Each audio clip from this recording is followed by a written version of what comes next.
ሰላም ሰላም፣ እንዴት ሰነበታችሁ? ደህና ናችሁ ሆይ?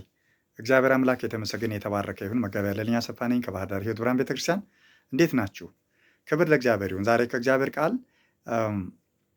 2-3 ደቂቃ የማይበልጥ የእግዚአብሔር ቃል ይዤላችሁ መጥቻለሁ። የዕብራውያን መልእክት ምዕራፍ 9 ቁጥር 27 እና 28 ላይ እንደዚህ ይላል፣ ለሰዎችም አንድ ጊዜ መሞት ከእርሱ በኋላም ፍርድ እንደተመደበባቸው እንዲሁ ክርስቶስ ደግሞ የብዙዎችን ኃጢአት ሊሸከም አንድ ጊዜ ከተሰዋ በኋላ ያድናቸው ዘንድ ለሚጠባበቁት ሁለተኛ ጊዜ ያለ ኃጢአት ይታይላቸዋል ይላል። ለሰዎች ሁሉ አንድ ጊዜ መሞት ግድ ነው። ከዘፍጥረት 3 በኋላ ኃጢአት ገብቷል። አፈርናና ወደ አፈር ትገባለህ ተብሏል 3:19 ላይ። ይህን ፍሬ በበላህ ቀን ሞትን ትሞታለህ ተብሏል ምዕራፍ 2 ቁጥር 15-16 አካባቢ ዘፍጥረት ማለት ነው። ስለዚህ እግዚአብሔር ሰውን ሁሉ ይወዳል። ሰው ሁሉ ግን ኃጢአት አለበት። በኃጢአት ምክንያት ደግሞ ሞት ገብቷል። ሮሜ ምዕራፍ 5 ከቁጥር 12 ጀምራችሁ ወደ ታች እስከ 20 ስታነቡ በአንድ ሰው ምክንያት በአዳም በሔዋን ኃጢአት ገባ፣ በኃጢአት ምክንያትም ሞት ገባ ይላል። የኃጢአት ደመወዝ ሞት ነውና ሮሜ 3:23። የኔ ወገኖች ዛሬ አንድ የምስራች ይዤላችሁ መጥቻለሁ። በዓለም ዙሪያ ሁሉ ላላችሁ፣ በኢትዮጵያ፣ በአፍሪካ፣ በዓለም ላላችሁ ሁሉ፣ በኤርትራ ላላችሁ ሁሉ ሰውን ሁሉ እግዚአብሔር ይወዳል። ከፍርድ መዳን ይቻላል።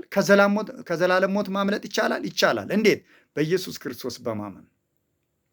ዮሐንስ ወንጌል ምዕራፍ 3 ቁጥር 16-18 በእርሱ የሚያምን ሁሉ የዘላለም ሕይወት እንዲኖረው እንጂ እንዳይጠፋ እግዚአብሔር አንድያ ልጁን እስኪሰጥ ዓለምን ሁሉ ወዷል ይላል። ሰውን ሁሉ ማንን እስኪሰጥ? አንድያ ልጁን ኢየሱስ ክርስቶስን። በእርሱ የሚያምን የዘላለም ሕይወት አለው እንጂ አይፈረድበትም። በማያምን ግን በአንዱ በእግዚአብሔር ልጅ ስም ስላላመነው አሁኑኑ ተፈርዶበታል ይላል። በኢየሱስ ክርስቶስ የማያምን ብቸኛ ኃጢአት መድኃኒት ያልተቀበለ ያላመነ መቼ ተፈርዶበታል ይላል መጽሐፍ ቅዱስ? አሁን። ያመኑትስ ሮሜ ምዕራፍ 8 ቁጥር 1 እና 2 በኢየሱስ ክርስቶስ ለሚያምኑ አሁን ኩነኔ የለባቸውም ይላል። መቼ? አሁን። ወገኖች ኃጢአት አለብን፣ ሁላችንም ኃጢአት አለብን። የሰው ልጅ ሁሉ አንዱ ስለ ሁሉ ሞተ። ለምን? ሁሉም ኃጢአት አለባቸውና። ቆሮንቶስም ላይ እንደዛ ነው የሚለው። ሁለተኛ ቆሮንቶስ ጳውሎስ እንደዛ ነው የሚለው። ሁለተኛ ቆሮንቶስ ምዕራፍ 5 ቁጥር 14 እና 15 ይህን ስለ ቆረጥን የክርስቶስ ፍቅር ግድ ይለናልና አንዱ ስለ ሁሉ ሞተ። እንግዲያውስ ሁሉም ሞቱ፣ በሕይወትም ያሉት ስለ እርሱ ለሞተውና ለተነሳው እንጂ ለወደፊት ለራሳቸው እንዳይኖሩ ስለ ሁሉ ሞተ ይላል። ካሁን በኋላ አምነን ከሆነ በጽድቅ በእውነት ለእኛ ሲል ለሞተልን በጽድቅ መኖር አለብን።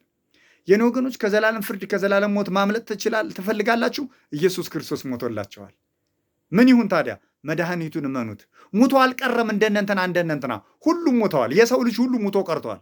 ጻድቃን ወደ ገነት ሙተው ወደ ገነት አሉ። ኃጥእ ሙተው ሲኦል አሉ። ገና የዘላለም ፍርድ ይጠብቃቸዋል።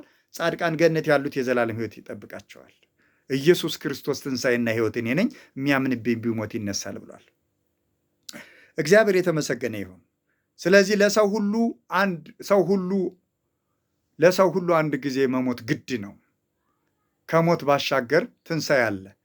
የዘላለም ሕይወት፣ የዘላለም ሞት ከትንሣኤ በኋላ ምርጫው አሁን ነው። ኢየሱስ ያድናል። ንስሐ ግቡ።